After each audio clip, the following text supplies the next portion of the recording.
오늘 주신 하나님의 말씀 에스겔서 4장입니다.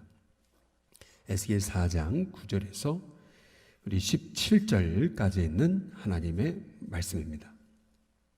우리 함께 한 목소리로 봉독하겠습니다. 너는 밀과 보리와 콩과 팥과 조와 귀리를 가져다가 한 그릇에 담고 너를 위하여 떡을 만들어 네가 옆으로 눕는 날 곧 390일 동안 먹되 너는 음식물을 달아서 하루 23개씩 때를 따라 먹고 물도 6분의 1 흰씩 되어서 때를 따라 마시라. 너는 그것을 보리떡처럼 만들어 먹되 그들의 목전에서 인분 불을 피워 구울지니라.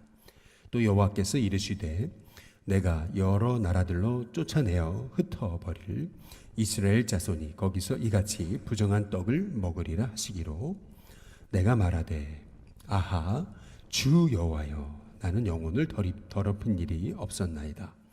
어려서부터 지금까지 스스로 죽은 것이나 짐승에게 찢긴 것을 먹지 아니하였고 가증한 고기를 입에 넣지 아니하였나이다. 여호와께서 내게 이르시되 보라 쇠똥으로 인분을 대신하기를 허락하노니 너는 그것으로 떡을 구울지니라. 또 내게 이르시되 인자야 내가 예루살렘에서 의뢰하는 양식을 끊으리니 백성이 근심 중에 떡을 달아 먹고 두려워 떨며 물을 되어 마시다가 떡과 물이 부족하여 피 차이에 두려워하여 떨며 그 죄악 중에서 쇠폐하리라. 아멘. 가르시아 장군에게 보내는 편지라고 하는 아주 짧은 소책자인데 전 세계적으로 4천만 부 이상 팔린 베스트셀러가 이제 있습니다. 4천만 부 이상 팔렸다면 뭐 내용이 굉장히 대단했어야 됐을 텐데 내용은 굉장히 이제 단순합니다. 쿠바가 이제 스페인에게서 이제 독립을 하기 위해서 이제 싸움을 벌일 때 이제 반군 지도자였던 가르시아 이제 장군에게 이제 미국이 이제 전가를 이제 보내는 이제 그러한 이제 내용입니다. 근데 문제는 이제 가르시아 이제 장군이 그 쿠바의 정글을 어디에 숨었는지를 모르는 겁니다. 이 가르시아 장군을 찾아내야 되는데 그 정글 어디에 숨었는지 아무도 알 수 없는 그러한 상황 속에서 이제 로안이라고 하는 중위에게 이제 맥킨리 대통령이 임무를 이제 부여하는 것입니다. 근데 이 임무를 부여받았던 로안 이 중위는 이 가르시아 장군이 어디 있습니까? 라는 그런 질문을 하지 않습니다. 어떻게 찾아야 됩니까? 라는 질문을 하지 않습니다.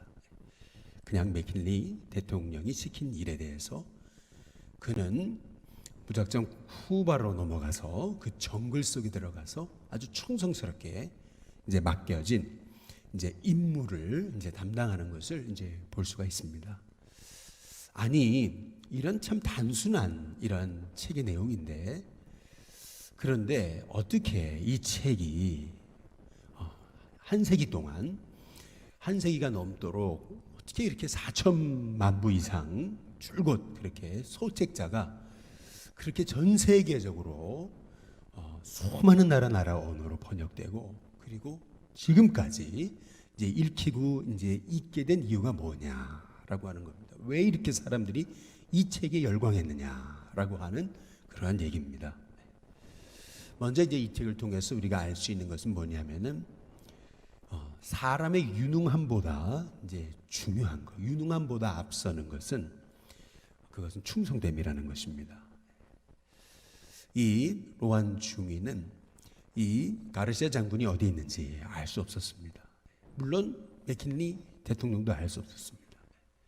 나라에 아주 중대한 일들이 지금 걸려 있는 이 상황 속에서 지금 이 로안 중위는 이 가르시아 장군을 찾아 나서기 위해서 무작정 맡겨진 인물 최선을 다해 감당하기 위해서 불가능한 일을 그가 임무로 수여받고 원망하지 않습니다. 어떻게 찾으라는 거냐고 이렇게 원망하지 않습니다. 왜 나한테 이런 일을 시키냐고 원망하지 않습니다. 그는 오히려 그냥 그 사명과 임무를 맡고 충성되게 그냥 쿠바로 넘어갑니다. 샅샅이 정거를 뒤집니다. 결국 가르시아 장군을 찾아냅니다. 그리고 또 한 가지, 왜 이렇게 이 책이 이렇게 소책자 15분이면 읽을 수 있는 이런 짧은 책이 그렇게 4천만 부 이상 사람들에게 팔린 이유가 뭘까? 그것은 이제 이 책에 대해서 얘기하고 있는 그런 그 평론들에 따르면은 이제 이런 것입니다. 세대를 걸쳐서, 시대를 거쳐서 사람들은 이렇게 아주 충성된 사람을 찾고 있다라는 것입니다. 이렇게 충성된 사람, 한 사람을 기다리고 있다는 것입니다. 이것이 이렇게 아주 단순한 내용을 담고 있는 이 가르시아 장군에게 보내는 이 메시지, 혹은 편지라고 번역되어 있는데, 이 책이 이렇게 한 세기가 넘도록 4천만 부 이상 전 세계적으로 팔렸던 그러한 이제 원인이었다라고 하는 것이죠. 오늘 우리가 함께 읽은 말씀을 통해서 하나님은 에스겔에게 그에게 굉장한 그러한 이거는 훈련을 뛰어넘어서 철저한 복종의 삶을 하나님께서 이제 요구하시는데, 이제 그것은 뭐냐면은 여기 9절 끝에 부분에 보면은 내가 옆으로 눕는 날수 곧 390일 동안 그랬습니다. 390일. 1년이 넘는 그 세월 동안에 10절 너는 음식물을 달아서 저울로 달아서 하루 20세겔씩 때를 따라 먹어라. 물도 6분의 1 흰씩 되어서 때를 따라 마시라. 하루 20세겔의 음식이라고 하는 것은 한 227g밖에 안 되는 것입니다. 이걸 3끼로 나눠서 이제 먹는다면은 얼마나 작은 양의 음식인지 모르는 겁니다. 정말 기초, 아주 필요한 음식만, 그것도 그거 먹고 살 수 있을까라고 생각될 정도의 이제 양을 390일 그것도 먹으라고 말씀하시는 것입니다. 근데 물도 마음껏 먹을 수가 없습니다. 물도 6분의 1 흰식 되어서 때를 따라 마시라. 1리터도 되지 않는 이 물을 단 하루 동안 때를 따라 먹어야 되는 것입니다. 근데 더구나 12절에 이제 보시면은 이제 그 밀과 보리, 콩팥, 조, 귀리를 섞어 놓은 하루에 한 227g 밖에 되지 않는 이 곡식의 가루를 보리떡처럼 이제 만들어 먹어야 되는데, 어떻게 굽냐 하면은 여기 보니까 인분을 피워서 구워야 된다. 인분이 뭡니까? 자기 똥입니다. 그 자기 똥을 가지고서 구워 먹어야 된다. 이제 이렇게 이제 말씀하십니다. 이 인분을 구워 먹을 때 얼마나 냄새가 얼마나 지독하고, 그리고 이러한 이 정결하지 못한 불결한 이 음식은, 이것은 레위기법에 이것은 저축되는 것이었기 때문에, 다른 건 다 하나님 제가 순종하겠지만은 이렇게 하나님 말씀 율법이 어긋나는 이 일을 왜 시키십니까? 그래서 여기 13절에 보면은 같이 한번 읽어보겠습니다. 같이 있습니다. 시작. 또 여호와께서 이르시되 내가 여러 나라들로 쫓아내어 흩어버릴 이스라엘 자손이 거기서 이같이 부정한 떡을 먹으라 하시기로. 하나님이 이렇게 말씀하시는 이유는, 이렇게 이스라엘 백성들이 이렇게 이방 땅에 흩어져서 이 부정한 음식들을 먹을 것이다. 이제 이 메시지를 하나님께서 에스겔의 삶을 통해 이제 보여주시려고 하시는 거거든요. 그때 14절에 보니까 에스겔이 얘기하죠. 아하, 주 여호와여, 주님 어떻게 하면 좋겠습니까? 나는 영혼을 더럽힌 일이 없었나이다. 어려서부터 지금까지 스스로 죽은 것이나 짐승에게 찢긴 것을 먹지 않았고 가증한 고기를 입에 넣지 않나이다. 얼마나 이 에스겔이 정결하게 살아왔는지, 이제 그것을 이제 말하고 있는 이제 것이죠.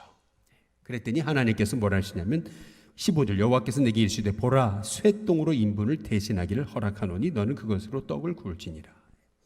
쇠똥으로 이제 인분을 대신해서 떡을 빵을 구워 먹게끔 하나님께서 허락하셨던 것을 이제 볼 수가 있습니다. 그리고 16절에 보면은 또 내게 이르시되 인자야 내가 예루살렘에서 의뢰하는 양식을 끊을 것이다. 백성이 그 중에 떡을 달아 먹고 두려워 떨며 물을 대어 마시다가 17절 떡과 물이 부족하여 피차에 두려워하여 떨며 그 죄악 중에 세배하리라. 에스겔이 감당했어야 될 일은 이스라엘이 당할 일들을 그의 삶을 통해서 이제 보여주고 계시는 것입니다. 저는 이 말씀을 묵상하다가 이제 느끼게 된 것은, 야, 하나님께서 얼마나 안타까우셨으면은 이렇게까지 에스겔의 삶을 통해서 하나님의 메시지를 전하고 계시는가.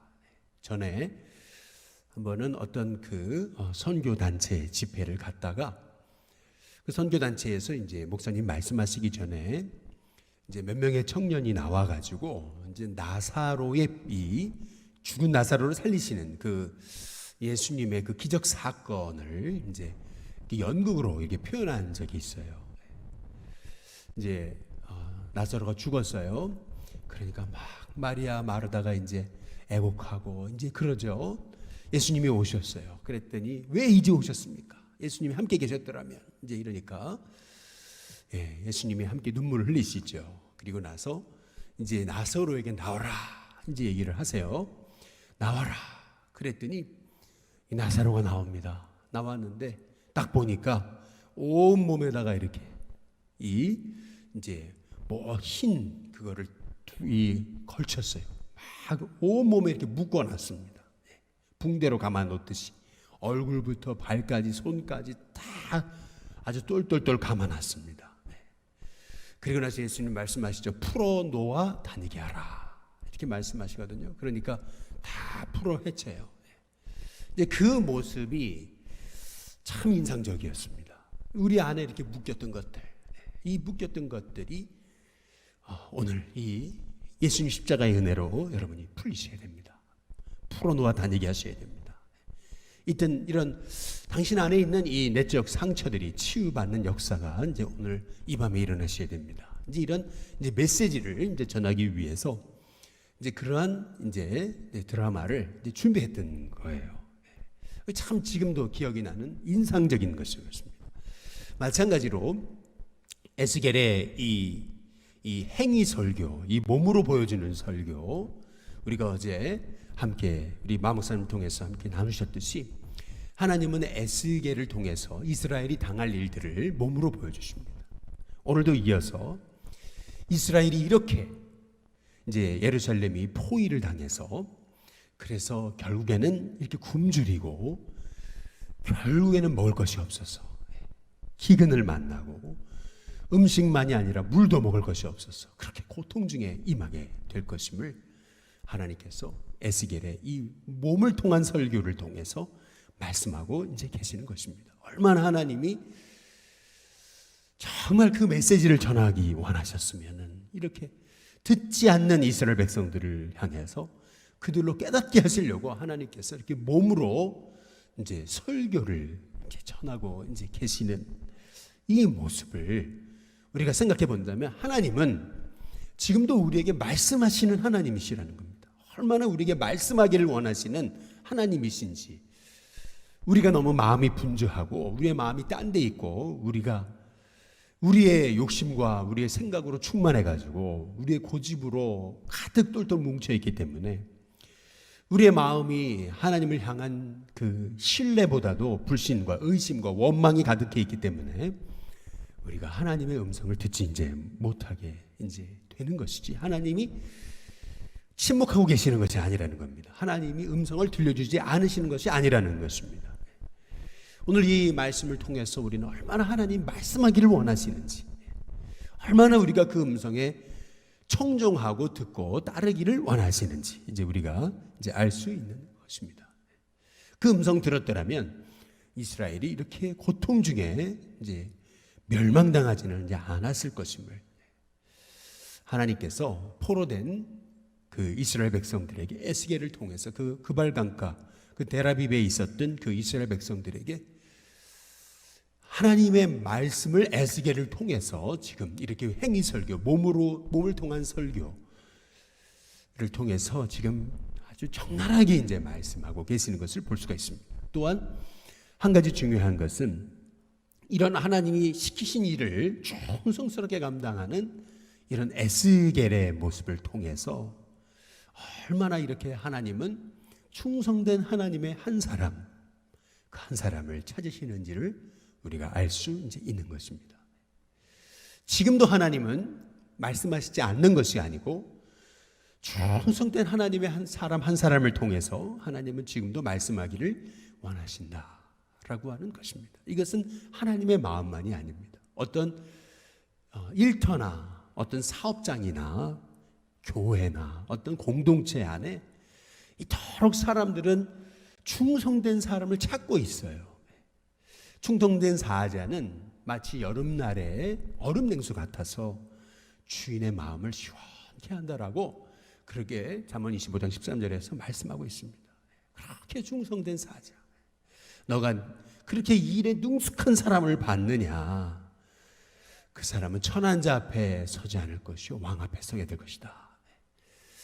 잠언 22장에서 이제 말씀하고 계시잖아요. 얼마나 충성된 사람을 찾고 있는지. 이제 이것은 하나님이 주신 지혜인 것이고 하나님의 마음인 것입니다. 오늘 이 에스겔의 이 충성된 390일 동안 옆으로 누워서 그리고 또 이렇게 너무나 그냥 기초 음식만 먹어가면서 물도 먹을 만 정말 살 수 있을 만큼만 이제 먹어가면서 그것도 쇠똥으로 그 음식을 만들어 먹는 이러한 하나님 말씀에 절대 순종하고 충성함을 통해서 하나님의 말씀을 전하고 있는 이 에스겔의 모습을 통해서 우리는 하나님은 지금도 말씀하기를 원하시고 하나님은 지금도 이런 에스겔 같은 하나님의 충성된 사람을 찾고 계신다.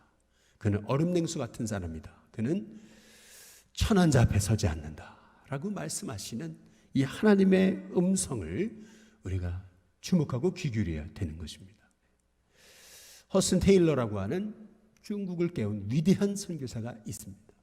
인랜드 미션이라고 하는 내지 선교회라고 하는 그러한 엄청난 하나님의 그 선교의 역사를 일으켰던 이 허슨 테일러는 벌써 10대 시절부터 선교를 나가기 위해서 그는 하루에 빵 하나를 반으로 쪼개가지고 아침에 하나 저녁에 하나를 먹으면서 그렇게 철저하게 자기를 절제하고 중국 땅에서 겪게 될 굶주림과 그러한 고통과 고난을 미리 그는 준비하면서 그는 중국 땅에서 자기는 침대에서 자지 못할 것이고 바닥에 누워 잘 것이기 때문에 침대를 포기하고 땅바닥에서 바닥에서 자는 훈련을 10대 시절부터 그는 시작했습니다.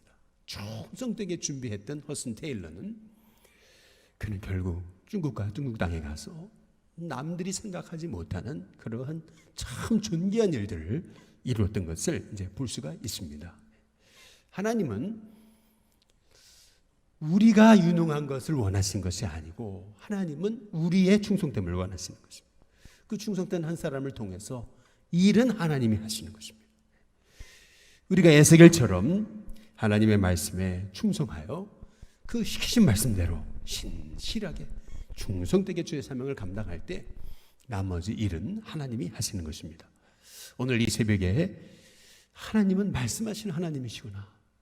근데 그 말씀은 바로 이렇게 충성된 한 사람 에스겔과 같은 절대 하나님의 뜻에 복종하면서 왜 이렇게 하시는 겁니까? 라는 원망과 불평이 아닌 하나님의 뜻이 계셔서 내게 이스라엘 통해 말씀하신다는 사실을 깨닫고 절대 그 음성에 충성하며 나아가는 에스겔 같은 한 사람을 하나님이 일으키셔서 그 어두운 땅에 하나님의 환상과 계시를 하나님의 뜻을 마른 뼈도 살리시는 역사를 보여주신 그 하나님의 역사를 이 에스겔을 통해서 증거하셨던 것을 보게 될 때 하나님 우리도 이렇게 에스겔 같은 충성스러운 하나님의 종으로 쓰임받게 되는 역사가 일어나게 달라고 기도하는 저와 여러분이 다 되시기를 주님의 이름으로 축복합니다.